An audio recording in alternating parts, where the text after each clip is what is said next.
जय जिनेन्द्र। वन्दे तु सर्वसिद्धे धुविममलमणोवमं गदिं पते वोच्छामि समय पाहुड मिणमो सुध केवली भणिदम। पंच परमेष्टि भगवान की जय। हम सभी आचार्य कुंद स्वामी द्वारा रचित समय सारजी महाग्रंथ पढ़ रहे हैं, जिसमें अजीवाधिकार में पिछली ज्ञानशाला की कक्षा में हमने देखा कि जो जीव के द्वारा किए जाने वाले राग द्वेष हैं, जो भी विकारी भाव हैं, स्पर्श रस गंध वर्ण हैं, स्थिति अनुभाग हैं, कर्म नो कर्म हैं, ये जीव के नहीं हैं। इस तरह की हमने चर्चा की थी। आज की इस कक्षा में हम दो गाथाएं पढ़ेंगे, गाथा क्रमांक 60 और 61। ये गाथा क्रमांक 60 आचार्य जयसेन स्वामी महाराज ने जो टीका लिखी उसके अनुसार है। अमृतचंद स्वामी महाराज की टीका के अनुसार गाथा क्रमांक 55 अपने को ग्रहण करना है। आइए गाथा क्रमांक 60 देखते हैं। णेवय जीवठाणा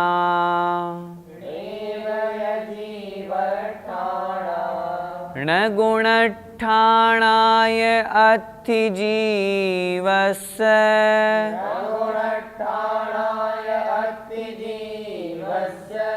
जेण दुएदे सव्वे पुग्गल दौवस्य परिणामा। बोलिए एक साथ। नेवय जीवठाणा ण गुणठाणाय अत्थि जीवस्य जेण दुएदे सव्वे पुग्गल दौवस्य परिणामा। गाथा का अर्थ णेवय जीवठाणा। णे अर्थात नहीं है, यह अर्थात और जीवठाणा जीव स्थान। क्या चर्चा चल रही है, पहले हम इस चीज़ को समझें।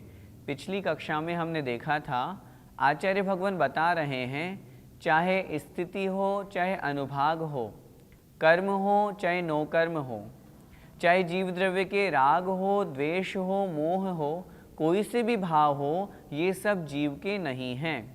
उसी चर्चा को आचार्य महाराज इस गाथा में आगे बढ़ा रहे हैं और कह रहे हैं णेवय जीवठाणा। णेय नहीं है, यह मतलब और, जीवठाणा अर्थात जीव स्थान, जीव समास। ण अर्थात नहीं है, गुणठाणा अर्थात गुणस्थान। यह और अत्थि है जीवस्य अर्थात जीव के।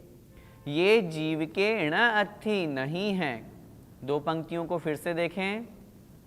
णेवय जीवठाणा अर्थात ये जीव स्थान नहीं है, और गुणठाणा ण अत्थि जीवस्य, और जीव के ये गुणस्थान भी नहीं हैं।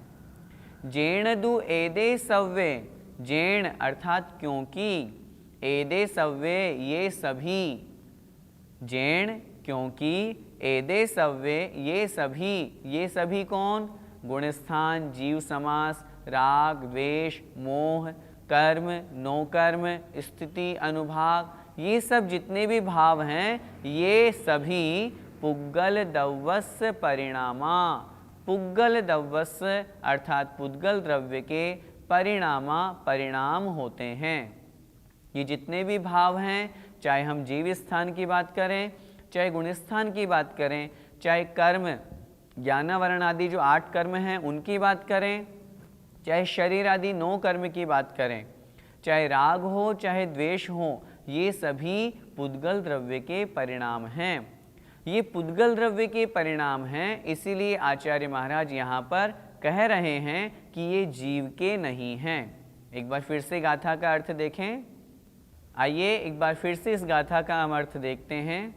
णेवय जीवठाणा, णेव अर्थात नहीं है, यह अर्थात और, जीवठाणा अर्थात जीव स्थान, जीव समास। ण गुणठाणा, गुणस्थान भी नहीं है, किसके? जीवस्य अर्थात जीव के। ण अत्थि नहीं हैं। जीव के जीव समास भी नहीं है, जीव स्थान भी नहीं है और गुण स्थान भी नहीं है। जेण क्यों नहीं है? क्योंकि एदे सव्ये ये सभी गुण स्थान, जीव समास, मार्गणा और इसके अलावा जितने भी भाव हैं ये सब पुद्गल द्रव्यस्य परिणामा, पुद्गल द्रव्य के परिणाम हैं, पुद्गल द्रव्य के भाव हैं। इसलिए आचार्य महाराज ने यहाँ पर इनको जीव के ऐसा नहीं कहा, बल्कि ये कहा ये तो पुद्गल के हैं। गाथा का भावार्थ, जीव के जीव स्थान भी नहीं है और जीव के गुण स्थान भी नहीं हैं, क्योंकि ये सब पुद्गल के परिणाम हैं। इस गाथा का पद्यानुवाद पढ़ते हैं। ये जीव थान गुण थान न जीव के हैं, ये चूंकि सर्व जड़ रूप अजीव के हैं। चैतन्य धाम जड़ से अति भिन्न न्यारा, आराध्य जीव वह है मम है सहारा। इसी क्रम में आचार्य महाराज अगली गाथा क्या कह रहे हैं, देखें। व्यवहारेण दुएदे,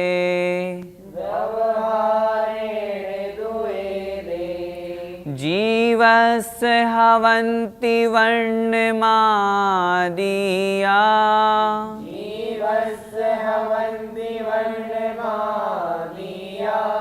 गुणठाणन्ता भावा,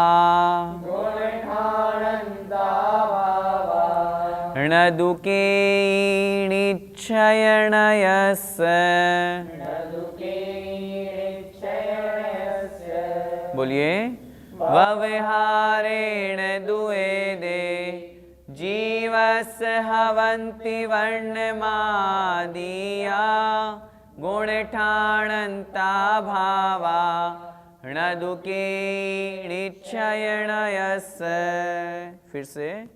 व्यवहारेण दुएदे, जीवस्य हवन्ति वर्णमादिया, गुणठाणन्ता भावा, न दुःखेणिच्छयनयस्य। गाथा का अर्थ देखें। व्यवहारेण दुएदे, व्यवहारेण अर्थात व्यवहारने से, दु मतलब ये, एदे मतलब ये जो हमने कथन किया है, व्यवहारेण व्यवहारने से, जीवस्य हवन्ति जीवस्य जीव के, हवन्ति होते हैं क्या? वर्णमादिया वर्ण आदि, वर्ण आदि से लेकर के जो गाथा क्रमांक 55 में आचार्य महाराज ने चर्चा की थी, वर्ण, रस, गंध, संस्थान, सहनन, ये सब वहाँ से लेकर गुणठाणन्ता गुणस्थान तक, गुणस्थान पर्यंत, भावा मतलब ये जितने भी भाव हैं, व्यवहारेण जीवस्य हवन्ति व्यवहारने से जीव के होते हैं। न दु केई, न मतलब नहीं, दु मतलब परंतु, केई मतलब कोई भी, न मतलब नहीं है, लेकिन कोई भी नहीं है। किससे? निश्चय नय से, निश्चय नय से। निश्चय नय के मत में निश्चय नय की जहाँ पर बात की जाएगी, उसकी अपेक्षा से ये वर्ण आदि से लेकर के गुणस्थान पर्यंत के भाव न जीवस्य जीव के नहीं हैं। क्या कहना चाह रहे हैं आचार्य भगवान यहाँ पर? उनका तात्पर्य यह है जो हमने पिछली 5 गाथाओं में समझा, वर्ण, स्पर्श, गंध, गुणस्थान, मार्गणा, जीव समास, जीव का संस्थान, सहनन, उनका स्थिति, अनुभाग, ये सारे के सारे जो हमने वर्णन पढ़े, जो भाव पढ़े, ये सब व्यवहारेण व्यवहारने से जीव के हैं, निश्चयने से जीव के नहीं हैं। एक बार फिर से अर्थ देखें। व्यवहारेण व्यवहारने से, एदे मतलब ये, वर्णमादिया वर्ण आदि, जीवस्य हवन्ति जीव के होते हैं, गुणठानन्ता गुणस्थान पर्यंत के भावा अर्थात भाव, वर्ण को आदि लेकर के, वर्ण से लेकर के गुणस्थान तक के भाव जीव के होते हैं। निश्चयनयस्य निश्चयनय से णदुकेयी, कोई भी भाव जीव का नहीं होता। भावार्थ देखें, ये वर्ण से लेकर गुणस्थान पर्यंत भाव व्यवहार नय से जीव के होते हैं, परंतु निश्चय नय के मत में अर्थात निश्चय नय से उनमें से अर्थात उन वर्ण आदि में से कोई भी जीव के नहीं हैं। भैया जी, व्यवहार नय से ये जीव के नहीं है, तो क्या व्यवहार नय झूठा है? एक बात अपने जीवन में हमेशा के लिए ध्यान रखो, कोई भी नय झूठा या सच्चा नहीं होता, प्रत्येक नय सच्चे ही हैं। हम किसी नय को झूठा नहीं कह सकते। हम व्यवहार नय की बात कर रहे हैं तो व्यवहार नय नय की अपेक्षा से सही ही है, निश्चय नय की अपेक्षा से सही है। यही तो हमारा अनेकांत है। हमने कहा व्यवहार नय से ये जीव के हैं, अभी तो आप कुछ देर पहले कह रहे थे ये जीव के नहीं हैं, तो दोनों में चक्कर क्या है? उत्तर मिलेगा, व्यवहार नय अशुद्ध दशा का वर्णन करता है, व्यवहार नय पर्याय का वर्णन करता है, इसलिए निश्चय नय की अपेक्षा से ये जीव के नहीं हैं ऐसा कहा गया है। जब हम व्यवहार नय की अपेक्षा से कथन करेंगे तो ये व्यवहार नय से तो जीव के ही हैं, मैं तो ही लगा के बोल रहा हूँ। अंतर समझें, निश्चय नय से द्रव्य दृष्टि, व्यवहार नय से पर्याय दृष्टि। जैसे कि जब हम निश्चय नय का कथन करेंगे तो मैं कौन हूँ? मैं आत्मा हूँ। लेकिन जब हम व्यवहार नय का कथन करेंगे तो मैं कौन हूँ? मैं किरण प्रकाश हूँ, मनुष्य मेरी पर्याय है। अगर हम व्यवहार नय को झूठा बोलेंगे तो फिर जब कोई मुझे आवाज़ देगा तो फिर मुझे नहीं जाना चाहिए। तो फिर जब मुझसे कोई नाम पूछेगा तो मैं बोलूँगा तुम्हारा नाम क्या? आत्मा। आत्मा तो आत्मा निश्चय नय की अपेक्षा से है। लोग व्यवहार हम कर रहे हैं, नाम आदि स्मरण कर रहे हैं, पुकार रहे हैं, वो सारी की सारी दृष्टि व्यवहार नय से ही है।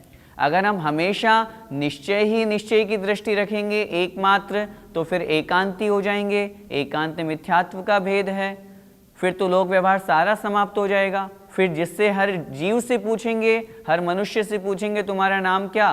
बोले आत्मा। कहाँ जाना है? आत्मा। क्या कर रहे हो? आत्मा। तो ये सब निश्चय परक दृष्टि की अपेक्षा से कहा गया है। व्यवहार नय से तो ये जीव के ही हैं। जैसे गुणस्थान, हमारा कौन सा गुणस्थान? चौथा गुणस्थान। मुनि महाराज सच्चे हैं, 28 मूल गुणों का पालन कर रहे हैं, अनंतानुबंधी अप्रत्याख्यान प्रत्याख्यान का अभाव हो गया, 6वें 7वें गुणस्थान वर्ती मुनि महाराज हैं। तो ये जो हमने कथन किया ये भी उनका व्यवहार से ही कथन है, निश्चय से तो आत्मद्रव्य का कथन किया जाता है। इसलिए व्यवहार नय झूठा नहीं है, व्यवहार नय से ये जीव के हैं ऐसा समझना चाहिए। भैया जी, यहाँ वर्ण आदि से क्या ग्रहण करना है? गाथा क्रमांक 55 से लेकर के 60 तक 6 गाथाओं में आचार्य महाराज ने जो समझाया है उनको ग्रहण करना है।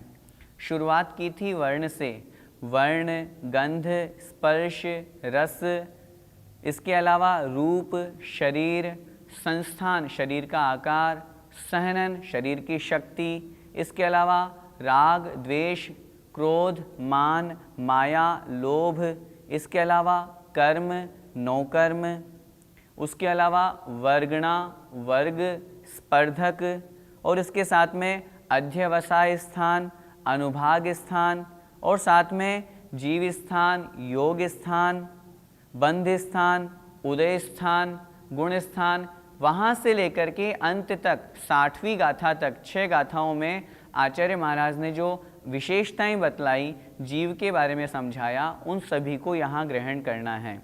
और उन सभी को बतला करके 61वीं गाथा जो अभी हम पढ़ रहे हैं उसमें ये कहना चाह रहे हैं, वर्ण से लेकर के गुण स्थान तक ये जितने भी हमने भाव समझाए हैं ये व्यवहार नय से जीव के हैं, निश्चय नय से जीव के नहीं। तो भैया जी, निश्चय नय से जीव के कौन से भाव हैं? निश्चय नय से तो जीव के एकमात्र ज्ञान दर्शन भाव ही हैं।